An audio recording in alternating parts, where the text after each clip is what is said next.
High in the grasslands of Cameroon, the kingdom of Mankon stood strong, a proud people.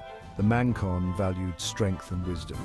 They found both in their king, Fon Anguafo II. Born into a long line of warriors and kings, Anguafo was destined for greatness. His father, Fon Galega I, instilled in him the values of his people: courage, diplomacy, respect. These were the pillars of Mankon, and Anguafo would come to embody them all.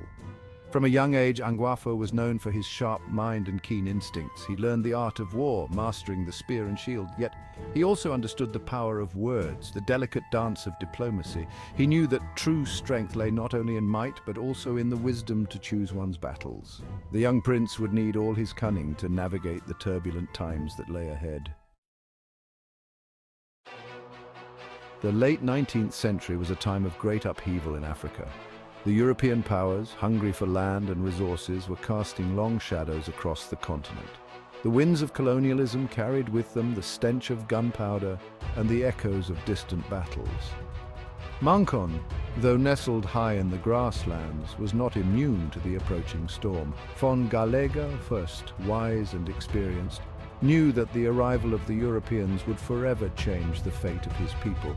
He prepared his son, Anguafo, for the challenges to come, teaching him the history of their people, the strategies of war, and the delicate art of negotiation.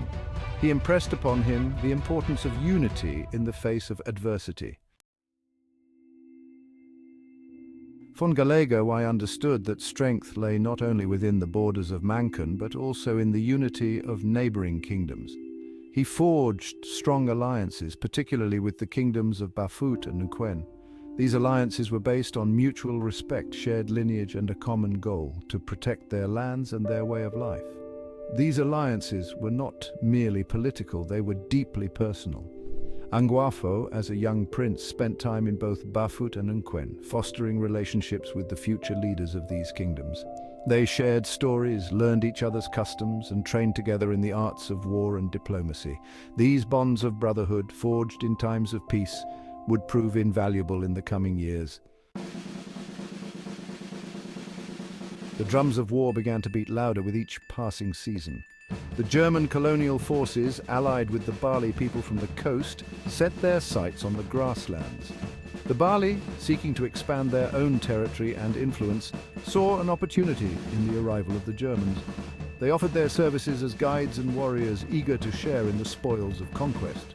Fon Galega I, sensing the inevitable, used his final years to prepare his people for the coming conflict. He rallied his warriors, strengthened the kingdom's defenses, and continued to nurture the vital alliances with Bafut and Nkwen. When the old king finally passed, his son Anguafo II ascended to the throne. He was ready. Section 5. A King's Strategy. Fon Anguafo II, now the Lion of Mankon, knew that the coming battle would be a defining moment for his kingdom. He gathered his advisors, the wisest and most experienced warriors of Mankon. They studied the movements of the enemy, analyzing their strengths and weaknesses. The German Bali forces, confident in their superior weaponry, made a fatal mistake. They underestimated the resolve and cunning of the Mankon people. Anguafo, knowing the terrain better than any outsider, devised a plan. He would use the element of surprise, the agility of his warriors, and the strength of his alliances to outmaneuver the enemy.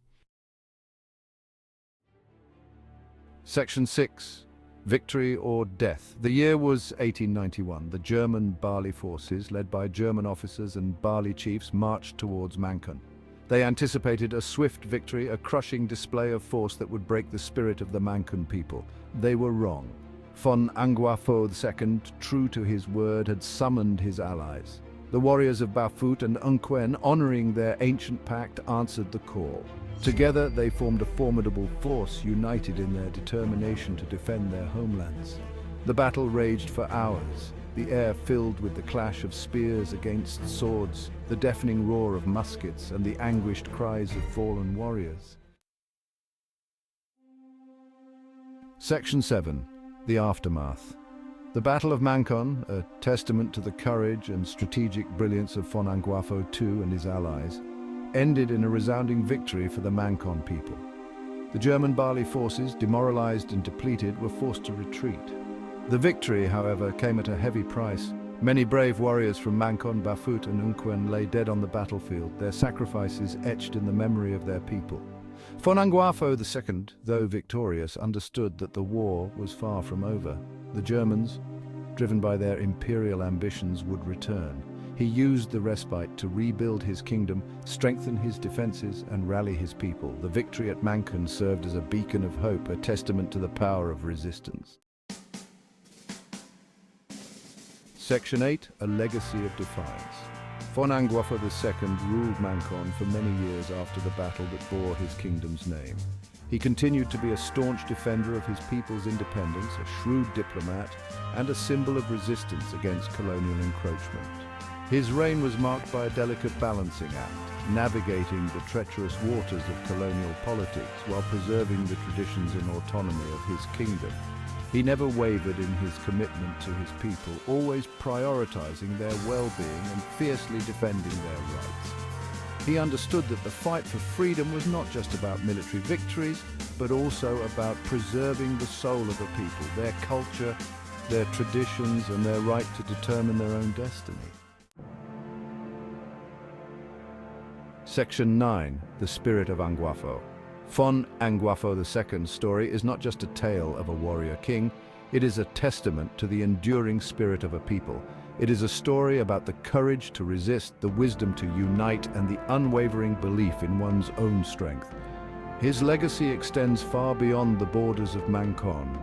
His name is whispered with reverence throughout the grasslands of Cameroon, a symbol of defiance against oppression.